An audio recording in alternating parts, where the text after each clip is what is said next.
living until he met Jesus.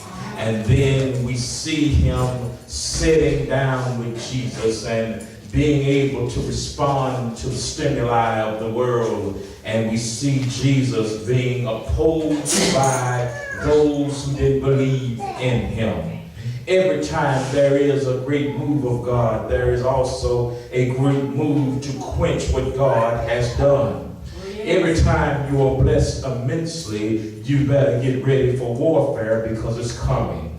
Every time your finances have been put way over in the positive, there will be something negative that come and try to take it all away. Can I talk to you a minute? When we look at this construct of the scripture today, we see that there was a strong man in the house, and the strong man has a tendency of controlling the house. Why do I say this? He controls what goes in and what comes out. He controls the mood. He controls the temperament. And the strong man is operating in the house. The strong man will operate while you're at work, and it will operate, and you can be in church and still have the strong man. Who is the strong man? The strong man is the enemy who is coming to inflict your soul. Oh, after Jesus had healed this man, Jesus explained in order to overturn the works and activities of the devil, you must bind him up first. Yes. You can't have him walking around reaping havoc in your life. You can't have him running around making a mess out of everything. Jesus explains to them that every kingdom divided against itself will go down in desolation. You'll find out if you're confused, if you're divided, if your thoughts are divided against themselves, you will fall down in desolation. No wonder there is so much mental illness that is going on in society today. We see them all the time. They have failed in desolation. But my brothers and sisters, if the house is divided, it won't stand. Marriage can't stand if it's divided. Friendships can't stand if you're divided. Oh, a church can't stand if it's divided. And isn't it something how the enemy will come in and try to destroy churches? Yeah. Oh, it don't take but one issue to destroy a congregation. And then we have church splits and all kind of splits. And somebody said it was of God, but I don't believe that. I believe the enemy will come in and try to kill a strong ministry. Yes. Oh, I know I'm talking this morning. That if it's divided, it shall not stand. He says, how can you say that I cast out devils by Beelzebub? If the devil is divided against himself, he cannot stand.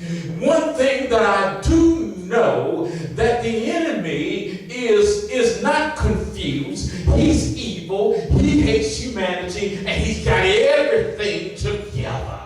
It's we that are not together. It's us that fight one another. He don't like you. He don't like what you stand for. Because you were made a little lower than the angels, he don't like you. You're God's creation, and he can't stand you. He will divide us. He will cause us to fight one another because his ultimate goal is to destroy humanity. So if he says we're divided, how can we stand? If Beelzebub casts out the devils by Beelzebub, then how, this is an impossibility for him to do that. He's not going to go to the lengths of casting out himself because he's already together. He says, now you've got to enter into the strong man's house. Strong man's house is fortified. It's designed to keep you out. It's designed when you come knocking, not to answer. So Jesus tells us you got to bind him first. And then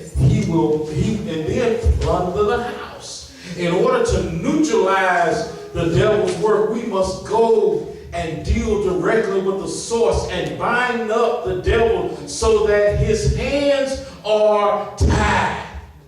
We need to stop trying to treat symptoms and get to the source of the problem. Stop putting band-aids on it. Stop trying to cover it up. Let's deal with the real stuff. He says because the strong man has everything under control. That's why some people cannot escape, because the strong man is in control. Don't you know, if you live with somebody that's anti-church and you go to church and get blessed and you go home, they will kill your spirit. You walk out walking on pillars, only to get hit when you get home and everything drained. That's how he operates, because he takes control. He beats you down and keeps you down. He messes with your self-worth until you don't feel confident, until you don't feel beautiful.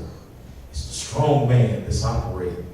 I remember years and years ago, Sister Vance that went back to church. I went to church.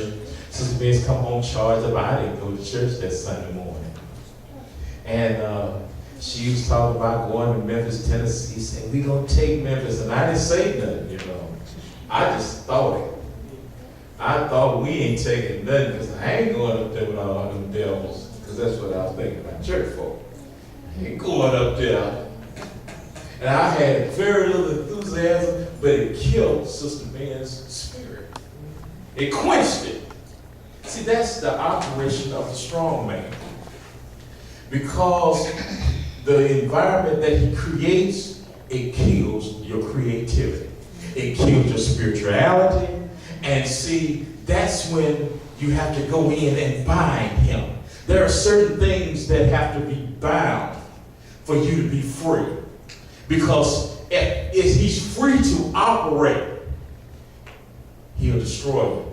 You come home excited because you got a job promotion, and then you get killed right then.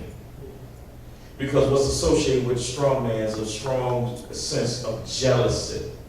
And so he makes himself feel good. The devil will make himself feel good by watching you get in misery. So true. Come on, Yeah, he'll do that too.